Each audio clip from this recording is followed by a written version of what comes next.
What's up, geeks and gamers? It's Jeremy coming to you with another video, and today we are talking about Terror on the Prairie, the Daily Wire production starring Gina Carano.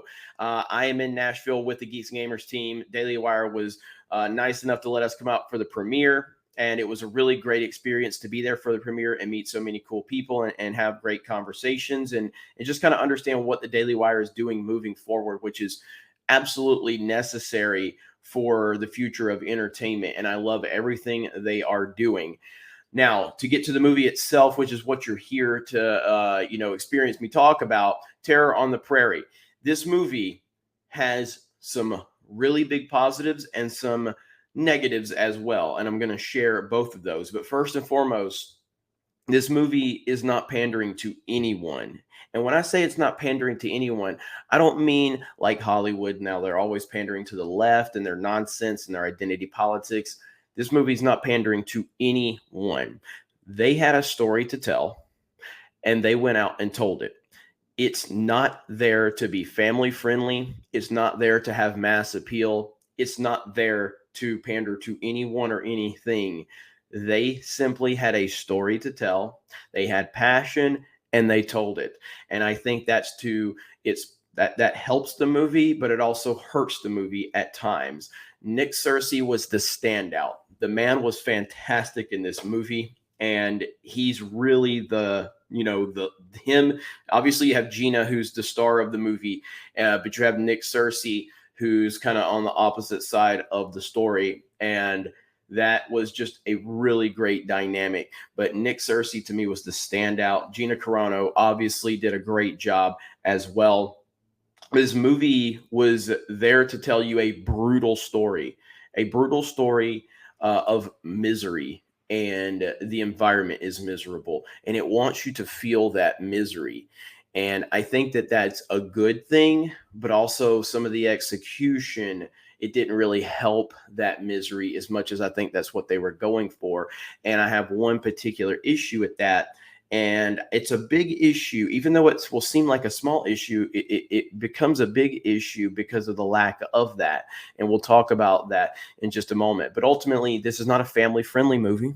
This is not a mass appeal movie. And I don't think it's going to work for a lot of people. It worked for me. I did like the movie. I enjoyed the movie a lot. And I also appreciate the bigger picture, because I think this is the third third film released by the Daily Wire. You have Shut In, you have Hyperions, and now you have Terror on the Prairie, this being the most prominent one and the best of the three, in my opinion. And now, obviously, with Gina Carano being involved in this, it's going to bring a new set of eyes to this. But that's what I appreciate. One of the main things I appreciate about this is that they knew that Gina Carano would bring a new set of eyes into this.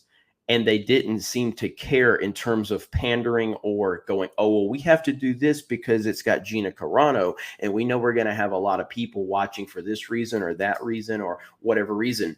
They just wanted to tell you a story. I appreciate that so much. Like, you can't imagine how much I appreciate that, because I was thinking that there was going to be some extra kind of sizzle to this and some extra ooh and ah moments. They're not in this movie. This movie was there to tell you a story, and it wasn't there to tell you a story to get you to go on social media and go, oh my God, this is the greatest moment I've ever seen in my life. I appreciate that so much. Now, one of the negatives I have, and it's the biggest negative, is that this movie has no music. None. Now, again, after discussing with Ryan from RK Outpost, who's also part of Geeks and Gamers, because he said, I didn't even notice it didn't have music until at the very end. There's like a little bit of music that plays, like that's it. And he said, I didn't even notice that.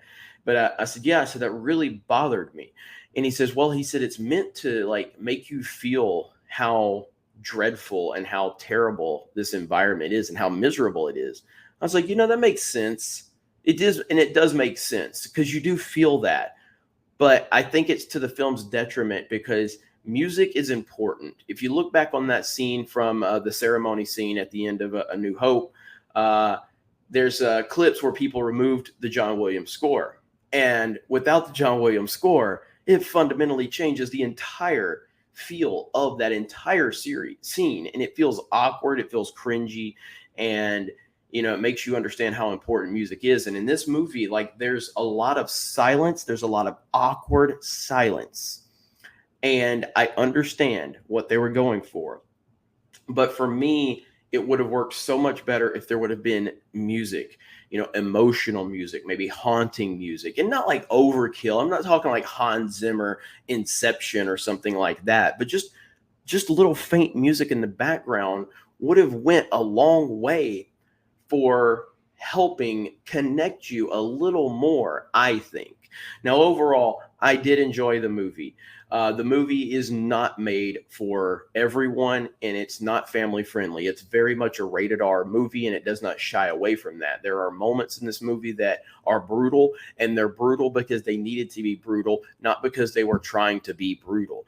Again, I don't want to seem like I'm being overly negative with certain aspects of this, because there's so much that I do appreciate about what they did with this movie. And I think a lot of people are going to see that, because this movie had 100% passion.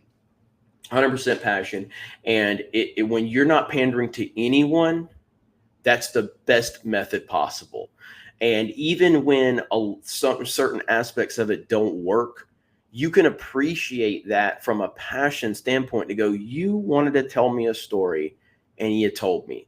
And you didn't try to do it specifically for me or for this person or for that group or for that. You simply had a passionate project and you wanted to tell that story.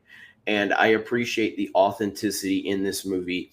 And like I said, Nick Searcy to me was definitely the standout. Gina was great.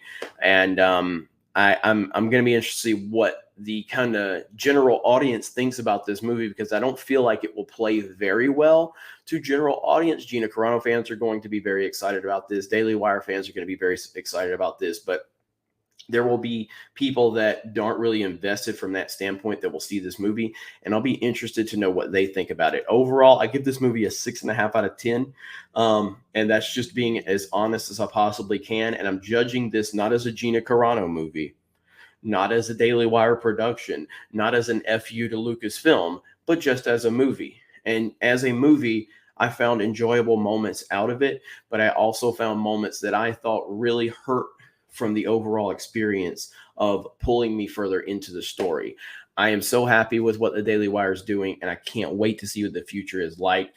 And I hope all of you do go check out Terror on the Prairie and support the Daily Wire, because they are building crucial pieces right now. And I think Terror on the Prairie is definitely a huge step in that right direction that they're moving. Like I said, they had Shut In, they had Hyperions. What Is a Woman is out right now, which is blowing up, which is a fantastic documentary by Matt Walsh, by the way.